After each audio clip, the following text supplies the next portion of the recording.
My name is John Parker Hammond. I was born on March 14th, 1928. What follows is a record of certain events in which I took part between the years 1980 and 1997 on an island I will call Site B. Site B was not to be a theme park, but a research station. This was where we did the real work.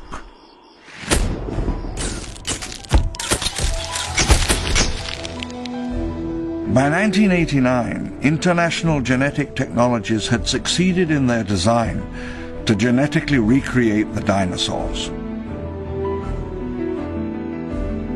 It was an unprecedented accomplishment, the pinnacle of 20th century science, a work to rank with the achievements of Galileo or Einstein.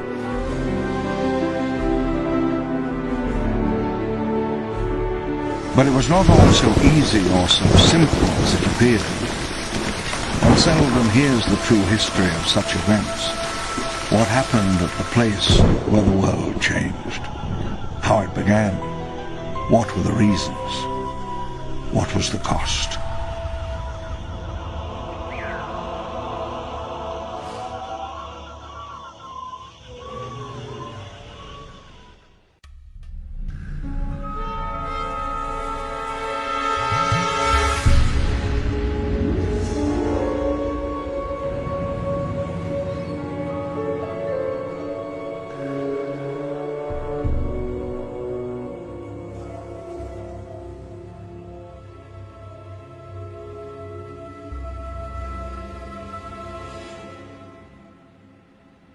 A Nobel Prize or a financial empire waits somewhere in a darkened room, in a dirty, derelict building, somewhere in the Pacific.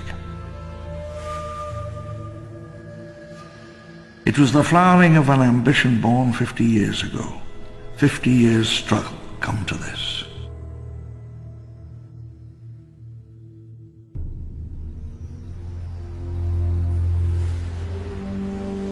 When I was little, I dreamed of a time when the entire world was covered by an ancient forest. Great hunters stalked in the cool darkness, among silent, huge columnar trees, oaks and sequoias.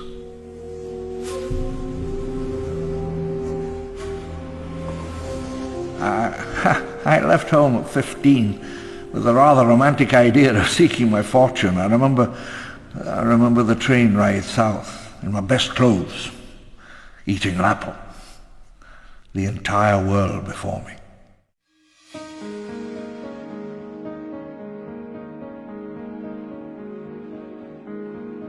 When I came to London, I had neither fortune, nor education, nor connections. Nothing.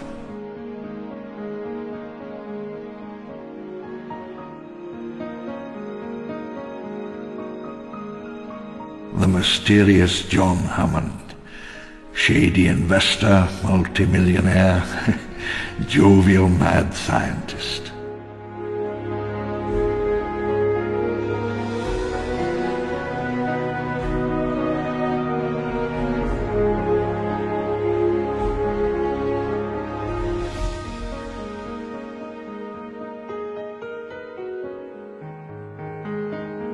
An idea brought me awake one morning in New York. I almost didn't write it down.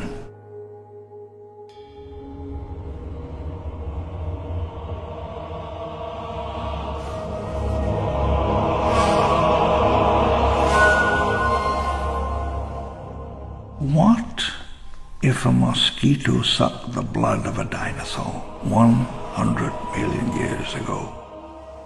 The insect is then covered in tree sap, which over the millennia becomes amber.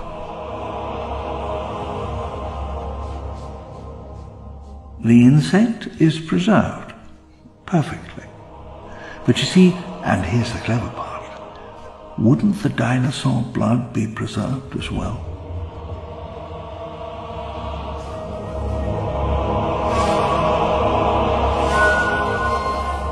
The blood holds DNA. A tiny spiral of genetic code. Abracadabra.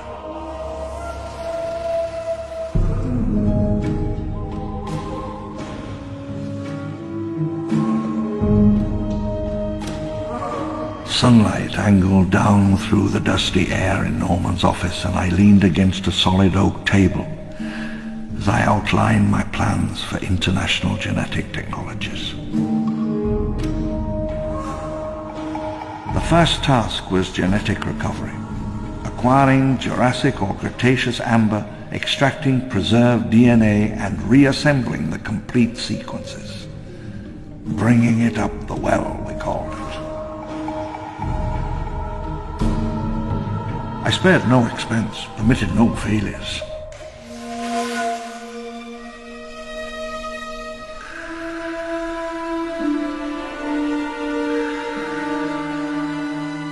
If we succeeded, the InGen technology would be historic.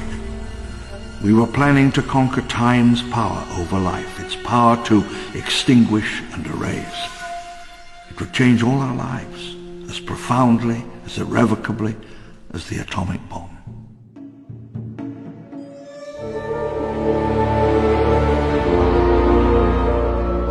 Isla Sorna. Costa Rica lay to the east, a quiet neighbor, to the west, open water and the shipping lanes of the Pacific.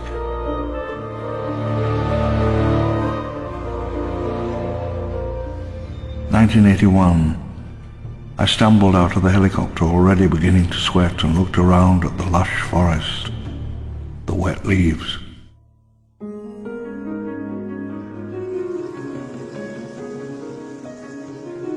A forest this wild, this unknown, has not been seen by any human since the great hunters of the early Pliocene. The forest smelled of wet leaves, damp earth, rotting wood.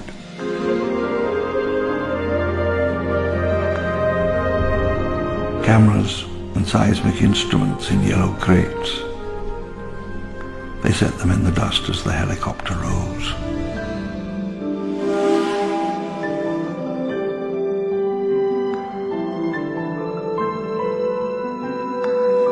A few weeks after we landed, we went to the summit to put up a crude satellite link. We went by helicopter. Young technicians scrambled to set up the dish as the wind howled. High-speed uplink. State of the art. In May, the rains came. The smell of the jungle was everywhere. The jungle canopy hung over us. There was an utter silence. Far away, I could hear a jeep engine idling.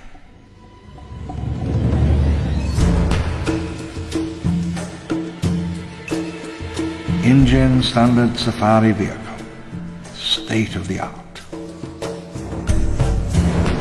As I journeyed south along the coast, the air grew moist and heavy. Metal and concrete lay rotting in the sun and the rain.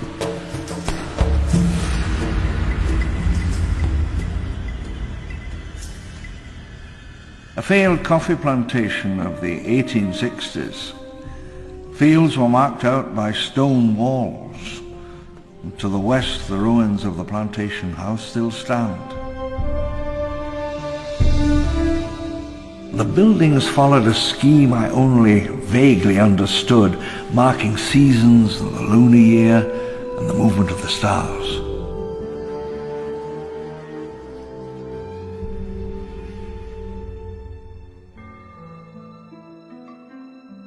The sky at noon was like nothing in Europe. Hot, tropical, and new world.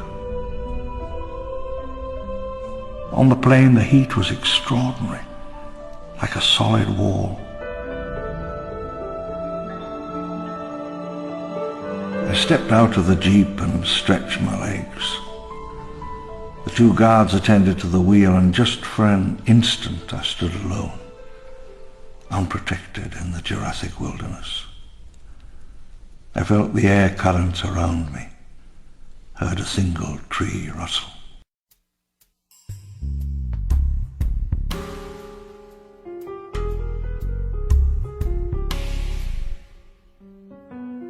"1982. Robert Muldoon I already knew. Dennis Nedry I found in Cambridge, and despite his idiosyncrasies, he was years ahead of his competition. Dennis fancied himself quite the hacker. He had his own locks for his doors. His office decorations were quite outside company regulations. Henry Wu was an only child from Ohio, a prodigy. He gained early attention for his undergraduate thesis at MIT. Dr. Wu's laboratory was a mystery to me. I never finished my schooling. I had a child's idea of science, test tubes, explosions, and miracles. The main laboratory and administrative buildings, this was where we made our discovery, where the real magic trick happened. When they come to dig up our secrets, they'll come here. It was strange to move from the field, the hot sun, dirt on one's trouser cuffs, into the cool, sterile darkness of the lab. The sharp tang of the preservative chemicals, the coolness and hush of the sterile chamber, the daily ritual of decontamination. The centrifuge whirred night and day, the slow alchemy of genetic replication. The clear fluid held a cloudy layer of DNA strands.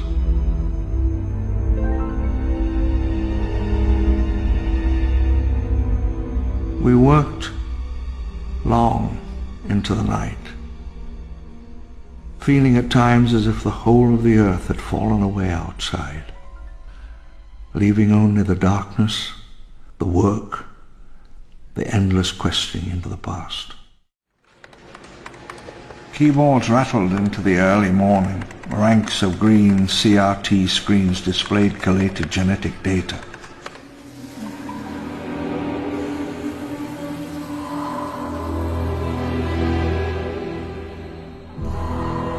Three Cray XMPs move more data faster than any computer center in the Americas. Site B was fully centralized and computer-controlled, the same design that became the Achilles heel of Jurassic Park.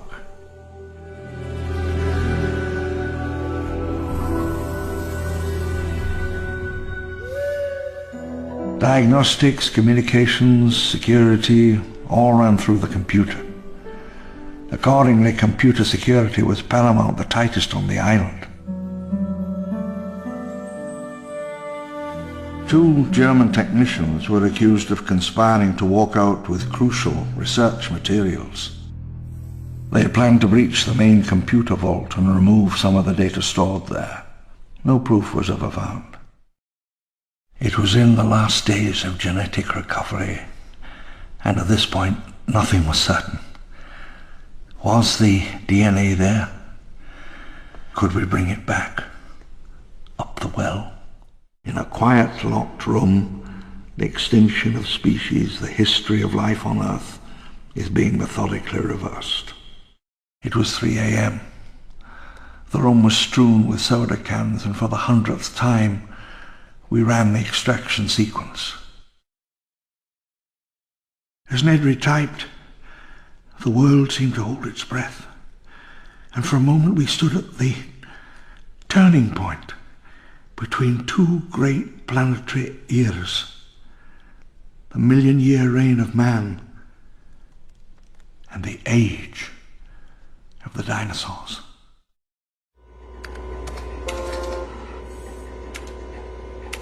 Dennis, what are we looking at here? All my life I'd waited for something great, something extraordinary. And then it opened up. The code read true. The barrier of time for an instant opened. Nedry and I stared into the monitor. Straight back through 65,000 centuries. I began to have my first inkling of the seriousness of our work, how deep the well was. This was life from 65 or 100 million years before mankind. The greatest discovery of the 20th century.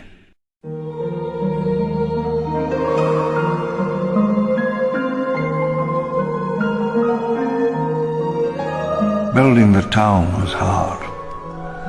Costa Rican contractors were competent people, but they had to be transported, fed, housed, and afterwards bound to silence.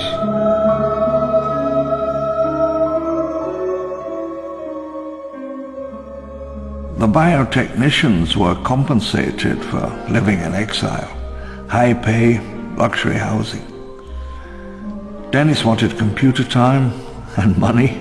Henry wanted his state-of-the-art entertainments. These were the elite who could have gone anywhere to work. I had to keep them here.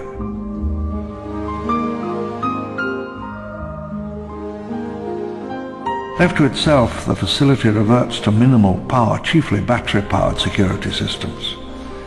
It can sustain itself almost indefinitely. A passcode let us control access to the valley and the power station beyond.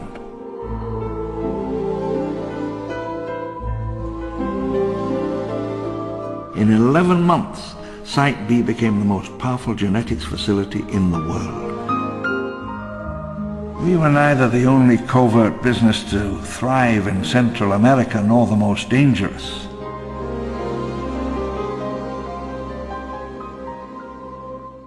By 1983, we held 13 new patents. November 1983, test fertilization of an artificial ovum. My hand shook as I held the tiny eye drop. 1 drop. 2 drops. There. The genie was out of the bottle.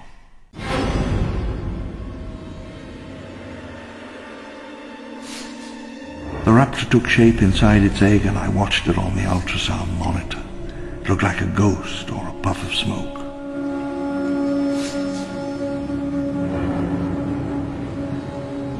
Not all the original species survived. In the end, only a few adjusted to the new world. These became dominant.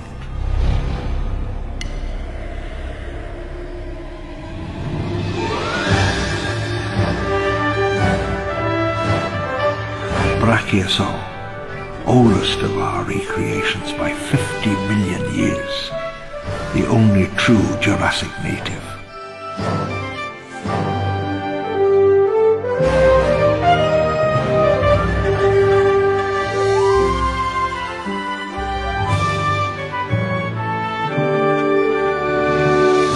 One of the largest creatures ever to live. The Brachiosaur moved like planets among the smaller species.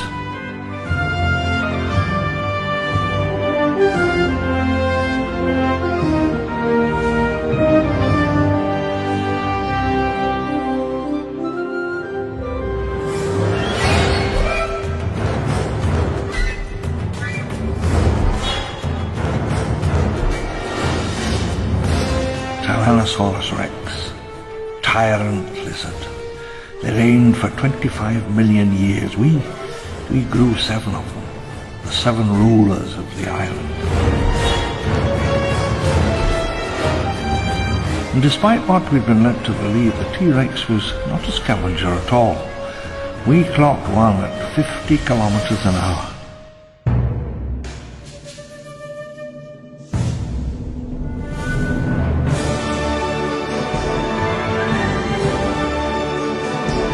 Triceratops, with the Tyrannosaur, one of the last dinosaurs to live naturally on our planet.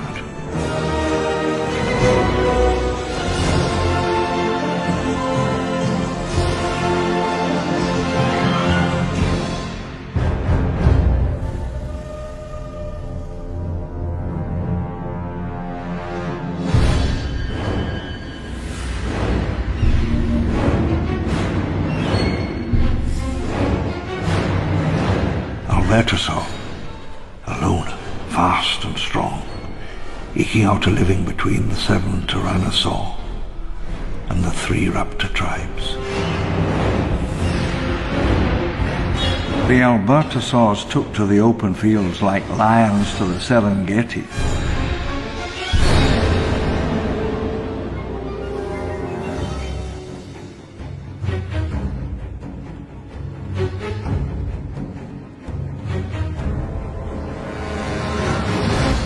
Velociraptor, a small theropod native to China and Mongolia.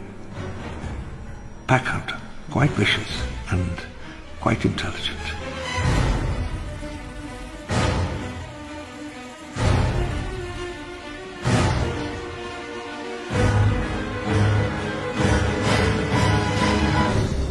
We released the first raptor on April 22nd, 1985. It wandered back and forth near the wall for 4 minutes and 22 seconds before hearing a noise which drew it further off into the brush. The raptor padded in towards sundown. It drank nervously, careful of the dangers of the Jurassic waterhole.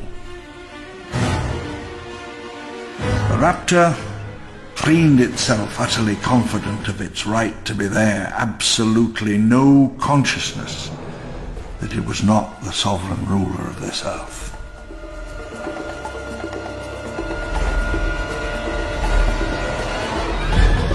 For 4 months we'd monitored it while it preyed on herds in the southern forest.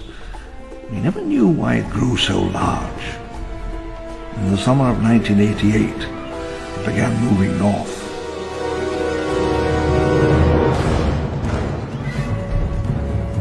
In the jungle, the forest, and the mountain, 3 raptor tribes staked out territory.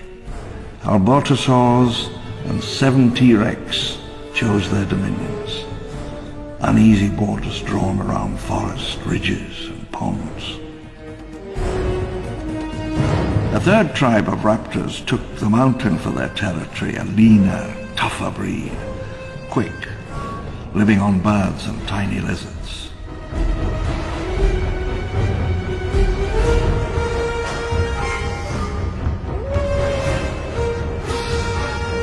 We tagged the most dangerous animals with radio collars that transmitted a warning signal, and workmen carried little boxes that played a tone when a tagged animal came near, at which point they would panic and flee in terror. By 1987, the first of them had reached full size. The ecosystem of another era began to reassert itself.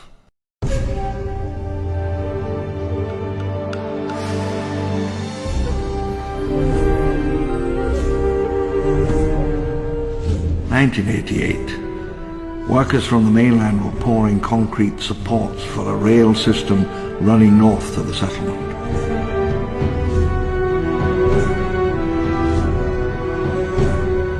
In the winter, we began building the supports for the elevated transit system that would unify the island. Concrete towers rose through the jungle canopy. The pylons ran for kilometers, one every 100 meters or so. I built them to last. Running east from the plant, they climbed the valley before descending south into the plains.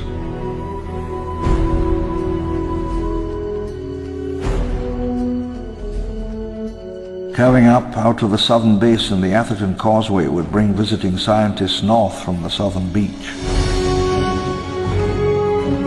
In Gen reception, I planned that someday visitors, scientists and politicians would be welcome here.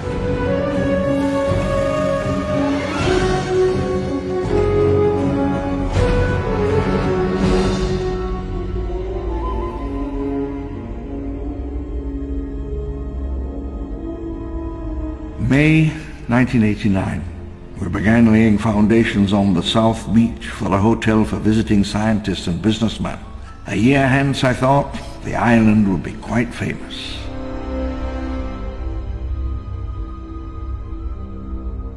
The southern beach looked out over trackless ocean, down past Peru all the way to Antarctica.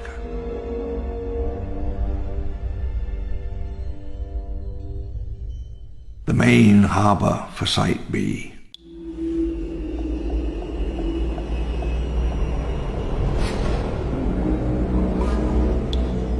The docks were the lifeblood of Site B. Amber, synthetic eggshell and livestock came from all over the Pacific Rim.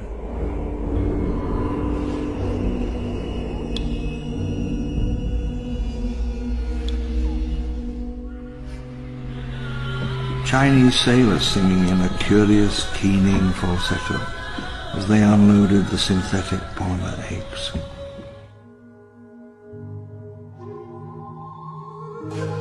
The smells of salt water and gasoline.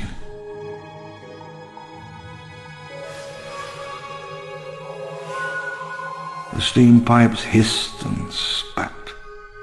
Water pumped deep into the earth and came back superheated.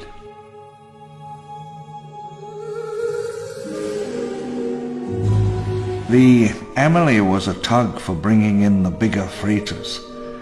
Occasionally we took it out to observe specimens from offshore or to sweep the tide for traces of our operation.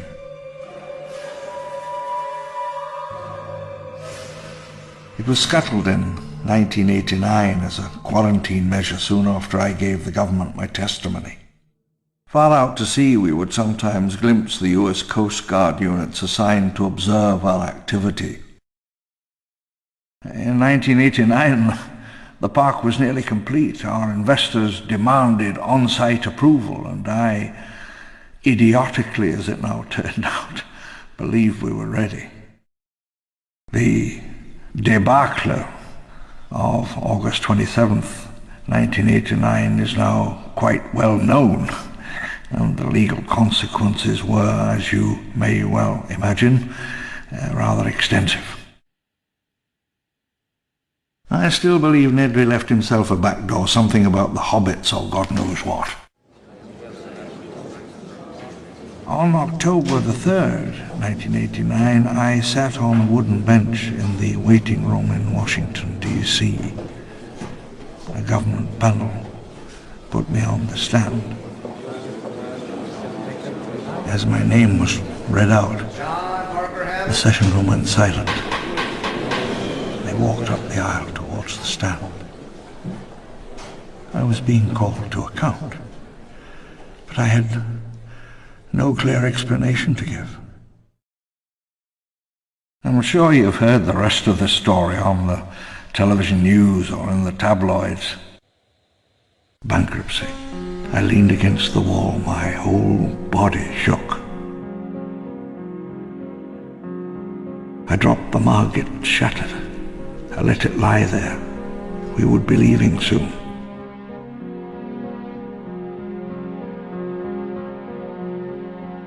When it became known that I was bankrupt, workers simply dropped their tools and walked away.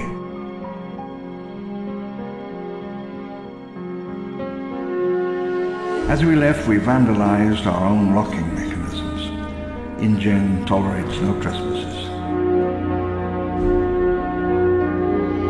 Buildings were stripped of everything valuable.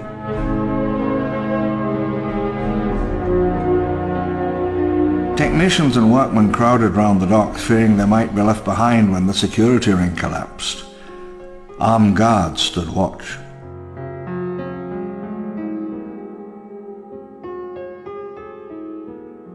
I can picture them, moving cautiously through the dusty rooms in bulky biohazard gear, clutching rifles, poring over our records, reading our files.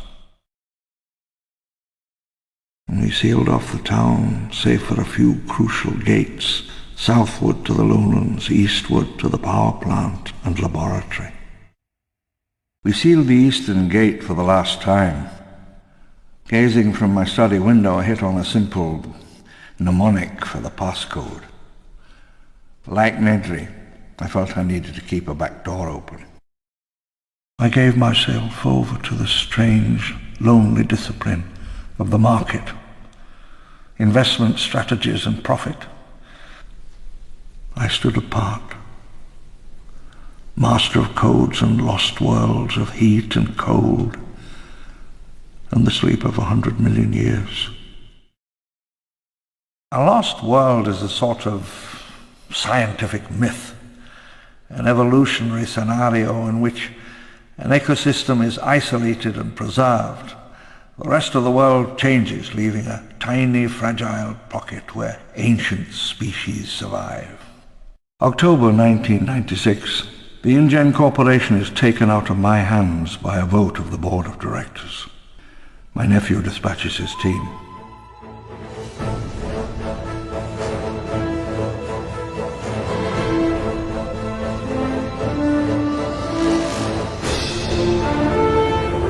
The hunters landed on May 13, 1997, deep in the island's southwest. Most of them had worked at my African parks for years. They never stood a chance.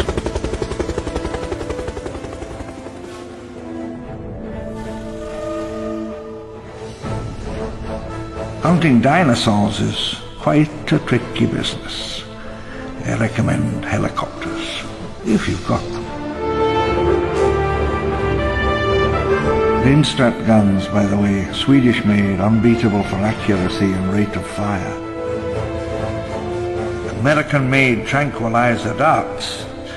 The effect changes with the target's body mass, temperament, and mood.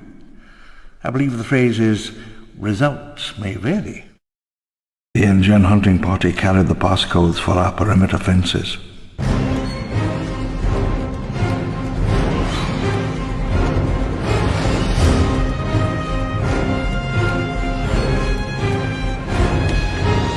The hunters scattered, their prearranged hunting routes forgotten. Only a third of their number appeared at the rendezvous.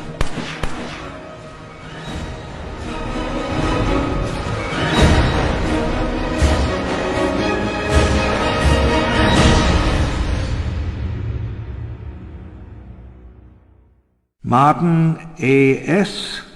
still missing.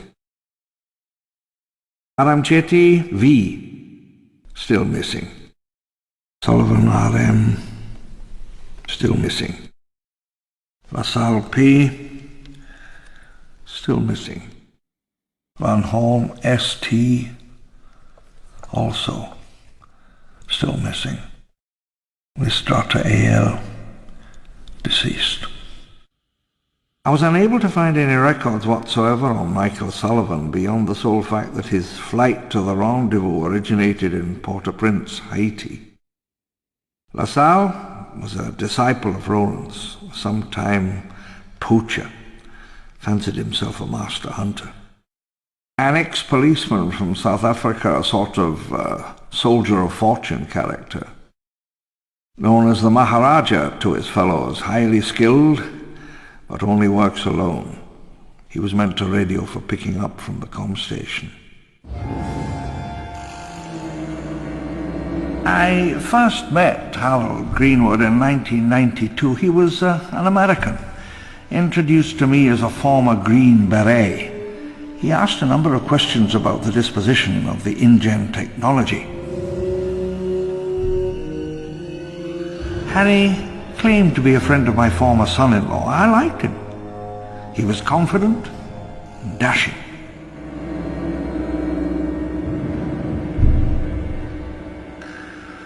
Greenwood carried some sort of electronic device which we're told he built himself, based on plans that he found on the internet.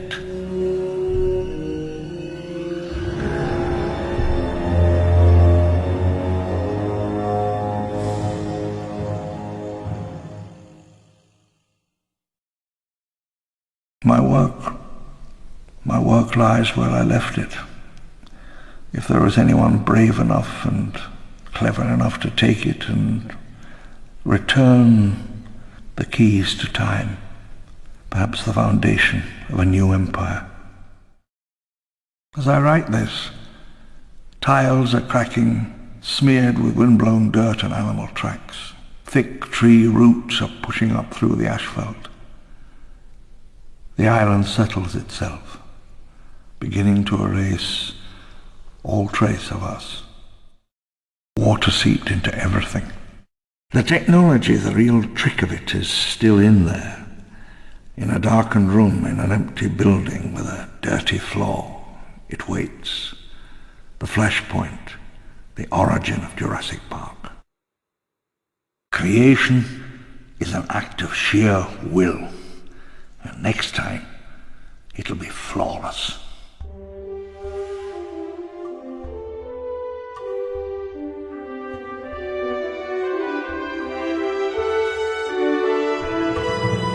On that last day I stood apart from the rest of them.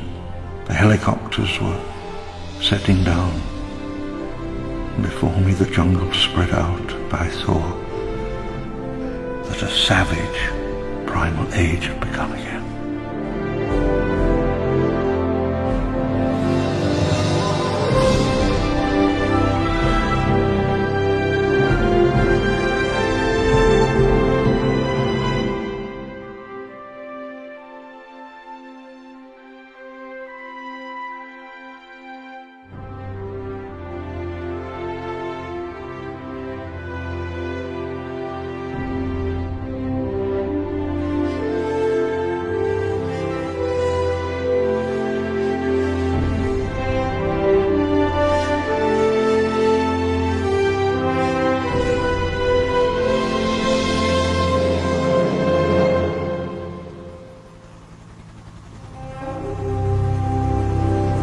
Come on, son.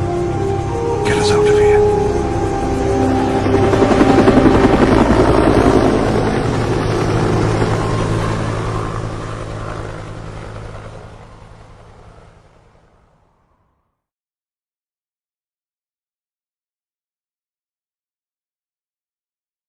Some of my personal papers had been transferred to diskette. Lord Darley's charity luncheon, a society event, £200 a ticket, a bit of a step up for me socially.